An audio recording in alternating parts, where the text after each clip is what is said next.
বরকেও চায় আবার বয়ফ্রেন্ডকেও। 7 বছর প্রেম আর 18 বছরের বিবাহিত স্বামী, কাউকে ছাড়তে নারাজ। এক বাড়িতে থাকার দাবিতে বিদ্যুতের খুঁটিতে চললেন গৃহবধূ। বছর 34-এর ওই মহিলার 3 সন্তান রয়েছে। তার স্বামী দিনমজুরের কাজ করেন। স্বামী থাকা সত্ত্বেও বিবাহ বহির্ভূত একটি সম্পর্কও রয়েছে ওই মহিলার। দীর্ঘ 7 বছর ধরে তিনি পাশের গ্রামের এক ব্যক্তির সঙ্গে প্রেম করছিলেন। সম্প্রতি তার স্বামী এই সম্পর্কের কথা জানতে পারেন। হাতে নাতে স্ত্রী ও তার প্রেমিককে ধরে ফেলেন। স্বামীকে চায়, আবার প্রেমিককেও ছাড়তে পারছেন না তিনি। সমস্যা মেটাতেই একসঙ্গে এক বাড়িতেই স্বামী ও প্রেমিককে থাকার প্রস্তাব দিলেন গৃহবধূ। কিন্তু স্বামী মানতে নারাজ। রেগে অগ্নিশর্মা তিনি বাড়ি থেকে বেরিয়ে গেলেন। স্বামীকে রাজি করাতেই শেষমেশ বিদ্যুতের খুঁটিতে চড়ে বসলেন মহিলা।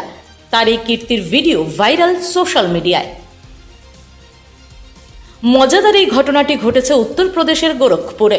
ওই মহিলার দাবি করেন, প্রেমিকও থাকুক বাড়িতে, তাহলে সংসার চালাতে সাহায্য করতে পারবে। স্বামী এই দাবি মানেননি, রাগে বাড়ি ছেড়ে চলে যান তিনি। এদিকে স্বামীকে মানাতে ওই মহিলা সোজা বিদ্যুতের খুঁটিতে উঠে পড়েন। তাকে দেখতে ভিড় জমান স্থানীয় বাসিন্দারা। ওই মহিলাকে বোঝানোর চেষ্টা করেন সকলে, কিন্তু ওই মহিলাও নাছোড়। হাই টেনশন তারে বিদ্যুৎ স্পৃষ্ট হতে পারেন। এই ভয়ে বিদ্যুৎ বিভাগের তরফে বিদ্যুৎ সংযোগও বিচ্ছিন্ন করে দেওয়া হয়। শেষ অবধি পুলিশ দীর্ঘক্ষণ বোঝানোর পর নেমে আসেন ওই মহিলা। Bureau report, Gomti express.